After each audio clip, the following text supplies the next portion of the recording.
it's feeling like I have to do what the social norm is. I just kind of was like, I gotta hurry up and get back to school. I gotta hurry up and get back in school. But it wasn't for myself. It was to say that I was in school, to finish that degree. To the extent of really understanding what I truly wanted to do, I really didn't know.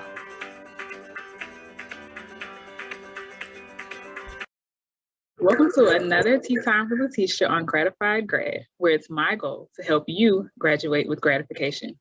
Today's tea is one of the Tea Time Trio blends, and this one is called De-Stress. It has a blend of chamomile, mint, honeybush, and juniper. And so as the name is called, it's de-stress. And so it has all of those properties that help you to relax your muscles, ease any stomach cramps. It's just a really good overall relaxing and de-stressing tea to use. And with that, I'm going to let today's guest introduce herself and her tea, or should I say her pre-pregnancy tea. So hi, I am Taylor Bright, and I am the founder and CEO of Saga X Agency. So I'm really, really excited for today and our tea time. I think originally it was just kind of like just the basics, the green tea. But then I tried, like when I was working at the law firm, I tried this peppermint tea one time, and then I kind of got like hooked on that. So I was drinking that like every morning, and then I would actually put like a piece of peppermint candy in it and drink it. And so I don't know, it was just so refreshing to have like 9:30 in the morning. You just got through traffic and everything. So that was really good. Peppermint tea. Yeah. I totally agree with that. I think when I was first getting into, because I didn't like green tea at all. And I did the exact same thing that you just said. I took a peppermint, dropped it in the green tea, and it dissolved. And I was like, okay, maybe I can do green tea. It just has there's something else in it. Yeah. So because this is the Mobile Women edition, I always ask the guests to, tell us, what high school did you go to? Of course, the best, but I went to Murphy High School. Yes. With the alumni, but yeah, so I went to Murphy High School. I actually went to AUM, which is Auburn University of Montgomery. I started there as a biology pre-physical therapy major. Then I transitioned from that school and I moved to Atlanta. Because I'm very transparent with my college journey. It doesn't bother me. So when I was actually at AUM, got a little lost in the sauce, grade-wise and everything like that. And so I lost my financial aid. And so I ended up moving to Atlanta, moved in with my father. And from there, I returned to school, actually going to a community college, Atlanta Metropolitan State College. And I ended up obtaining an associate's degree in psychology. And at that time, when I first started, I was working for a private practice here, a chiropractic office here. And then from there, I transitioned to a corporate law firm. And that's where I was before I transitioned to full-time entrepreneurship. Okay. Your story is so interesting. So you started off at AUM and you were in, what was that degree that you were initially saying? Biology pre-physical therapy. Yeah. Okay, biology pre-physical therapy. And then you went to Atlanta and got your associate's degree in psychology. Yep. And then you worked with a law firm in a chiropractic practice? When I first moved here, I worked like a short period of time, like just at an elevator arrangements. I was like down the street, just like, I need a job.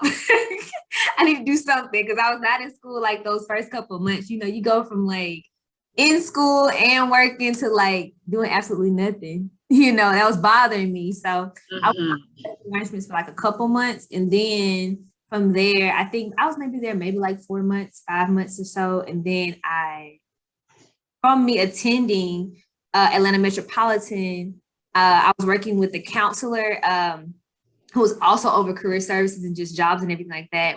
She helped me with my resume. I submitted it to the chiropractic office that was in Sandy Springs. And I got the job like there's the receptionist and their practice representative. And so I started that journey, there. And so I was also, by this time, I was in school working on the associates as well as working at the chiropractic office. And then, from that point, I just wanted like a transition. And so I took a different offer better pay, closer to the house at a corporate law firm as their receptionist. And so that was my transition. And I finished my associates while I was working there. Okay, well, that sounds like a win-win. Your experience when you were getting your bachelor's degree, and you said you lost your financial aid, which ultimately led to you leaving your bachelor's degree and going and venturing out into everything else that leads you to where you are now. What was that experience like? So when I lost my financial aid, that's when I was at AUM. So that was when I was working on, that's when I was originally working on a bachelor's, when I had first came out of high school and everything. I went to college, and like, I feel like I just was distracted, like in so many ways, shapes and forms and stuff like that. And I feel like I probably should have utilized more of the help and stuff that was like on campus and that was around all the different things. And at that point, it was too late. But I don't regret anything because of how it got me to Atlanta and everything that I learned in Atlanta, all the people that I met in Atlanta, my husband included. And just that journey that it took me on. And I don't think I would have had the same path like had I stayed at Harvard and graduated from there and what so have you. I think I learned so much more about myself during that period. And so, you know, I think the initial thing when I first lost my financial aid, it was like, what are my parents gonna say?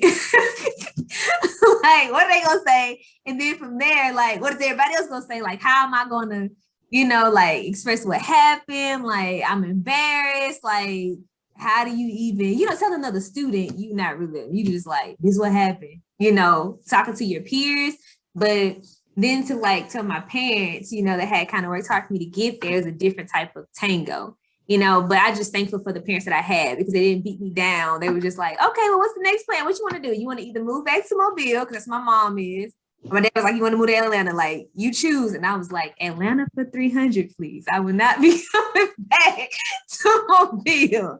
So I left and I moved to Atlanta, and I feel like that was the best case scenario for me also because it was a breath of fresh air. Like, had I returned to Mobile, I just would have been back in the same setting, around the same people, and probably had the same mindset, even if I had transferred to Bishop State or South or any of the schools down there. And so moving to Atlanta just gave me more time to focus on myself, you know, and transition and stuff, because it was only just me and my dad in the house. And so I was my only responsibility and I was my only focus. So now it's like my, you know, I went from, you know, you go into your dorm every day and see your friends like around the clock, like all day, to it's just like, it's just me. And my dad kind of worked pretty often. So I'd be at home a lot by myself. I think it just gave me a little bit of time.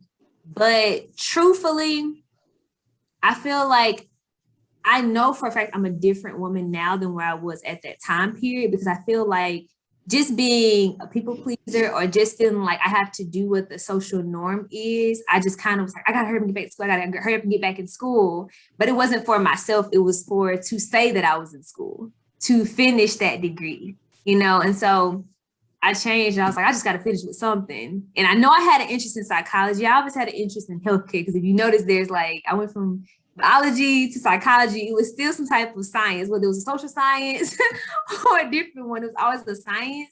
But to the extent of really understanding what I truly wanted to do, I really didn't know. And my first employer here, well, I can say second, the chiropractor, Dr. K, she was very monumental in trying to help me figure it out. Like, and I don't know, I just could not, nothing was connecting. It was like, it would sound good. I'm like, okay, well, I want to do that. I'm gonna be a genetic counselor. Okay, I'm gonna do the psychologist. I'm gonna do this and I'm gonna do that. And I think I was so busy trying to live somebody else's dream and trying to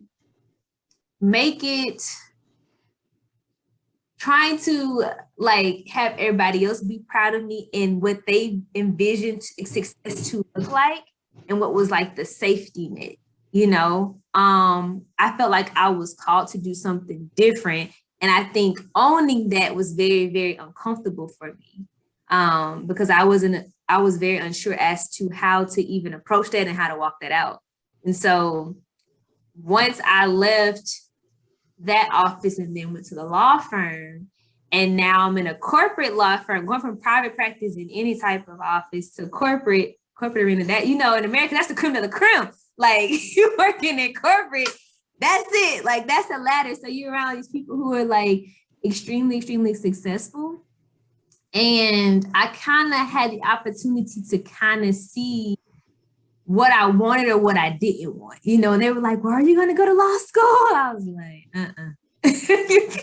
I'm just barely, I'm trying to get this associate and we hanging on by a strand. So I don't think law school is in my future, but I was having a peek to see like, what's their day-to-day, you know, I never had the thought process to necessarily be an attorney, but where's the day-to-day what I would have wanted, you know? And so I really was like, no, I don't think so. And I think when I had the opportunity to do some of the stuff in my role that I did like, which was the event planning and different things, I was like, well, I kind of know what I want to do. I just have to make it make sense. And so that's when I created my own formula, because there was nothing that would make sense. Even if I went like and worked for an event planning company, like that's all I would be doing and I wouldn't be satisfied. So I had to create my own lane. And I truthfully do not think that I would have went as full out as I did had I not been put on furlough. I would have still played the safe role the whole way through the pandemic had I been working and just like took on a couple of clients like here and there.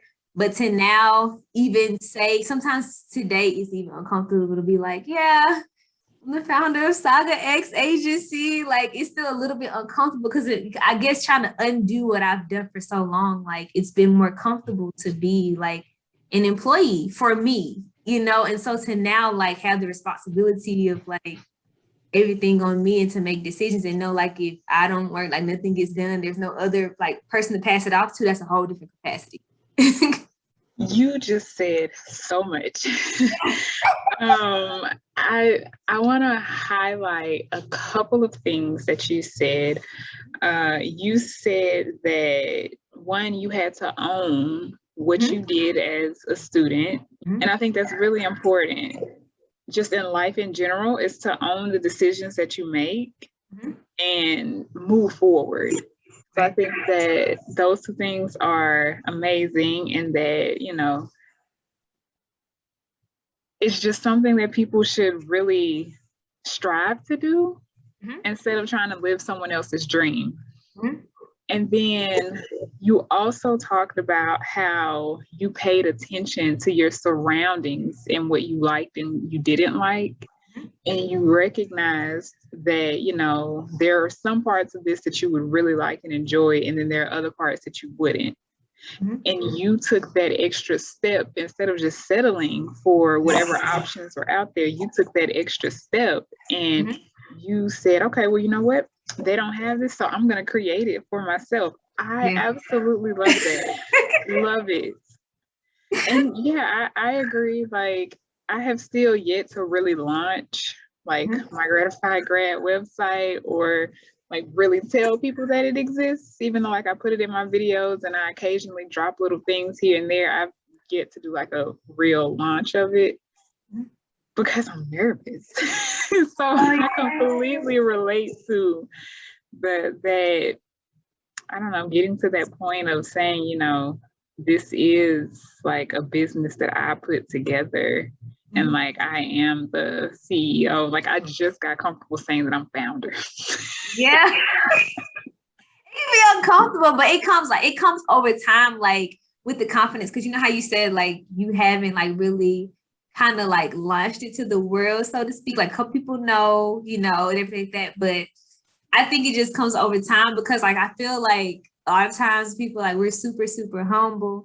And I feel like we're more comfortable talking about like the victories that our old high school had with, they won a championship, or what our college is doing, like they're taking on this initiative and whatever the case may be. So we're way more comfortable like talking about the achievements of others. But when it comes to ourselves, it's like we kind of like on mute, you know, and that's something that my husband has working on, being avid of working on me with, you know, because the space he's in, like he ain't nervous about nothing because he's a comedian. So in his mind, like he's just gonna say what comes to his mind. He's like very confident in that. And so I think that just, it's a thing that comes over time. Because I know there's still portions and stuff that I'm still like overcoming.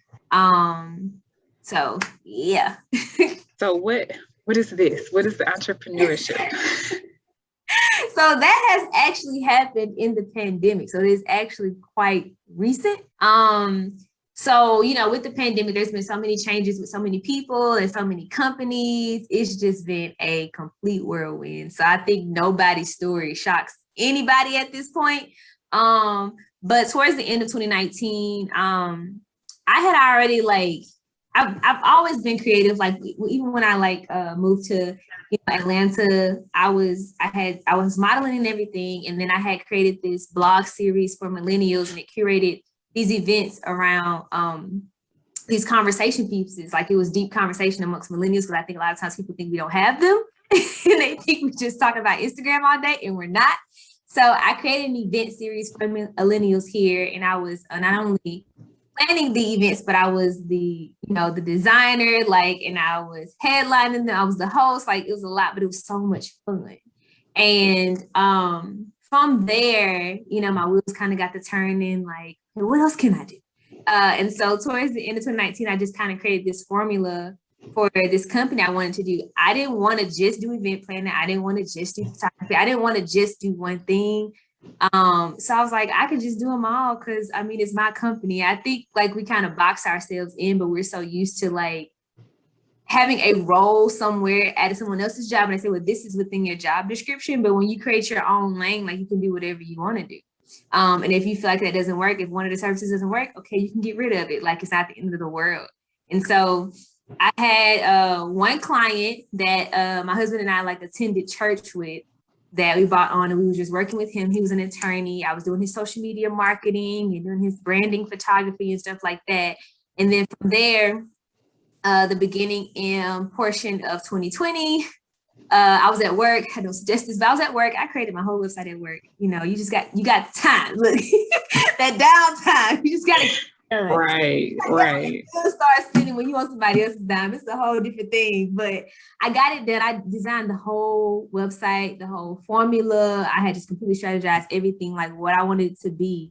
And little did I know that COVID, the COVID pandemic was coming shortly after. So here it is, January, February, designing this website, designing what I want the company to be. And then I say a couple months later was when I got put on furlough, which was in May. So, and it was just out of nowhere. So it's like, okay, well, I guess now I could just put more time into my company, which was just like a thing I was kind of still brainstorming at that point in time. But now it just gave me even more time to actually create a structure. And so now moving forward to last fall in 2020, September, I actually launched Saga, like full on, launched it, and then other clients have came in through the pandemic and stuff like that. And so now it's like a very real thing. Congratulations. So I commend you for getting out there and following your passion, following your purpose. Because it seems like if you enjoy every bit of the process, that it's a part of your purpose to do that. Right. So as a closing, is there any tip that you would like to share with the viewers that you have found most helpful through your journey?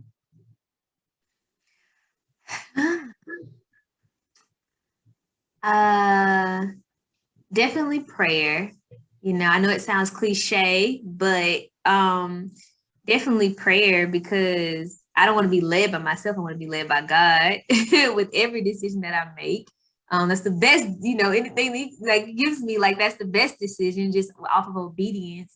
And then two, I think, I would say spending more time around people who have the results that you're aiming for. And then when I say that, I'm not saying like, if I'm an entrepreneur, like I only have to hang with entrepreneurs, but I feel that they need to be somewhere in your capacity in some way, shape, or form, just like how you're in grad school right now. So you wouldn't just have every single person that's around you like nobody's in school. You would have somebody that's around you that's in school, somebody that's pursuing science, or someone that's pursuing what you do to be able to relate to. Because it's easier to dream, with somebody that's around you that does what you do. So I would say that happens because I think a lot of times we get very comfortable in our community and our network. And it's like, I don't want to make no changes, but that means you don't want to grow, because like another entrepreneur could offer me a different perspective that I didn't even think about, and vice versa, just as well as somebody who's pursuing the corporate arena or somebody who's pursuing education, like whoever they're around, they could like give them a different thought process or different overview or different perspective on life. So I think you have to get around the results that you're aiming for, and not just box yourself into who's been around for so long. Yes, those are two great tips. I'll make sure to link Saga's website in the description box. So if you're in the Atlanta area, I don't know if you service any other areas. I do. So if you're in the Atlanta area, or if you're just curious about what area she services, go ahead and check out her website and the link that is listed below. Thank you. Thank you.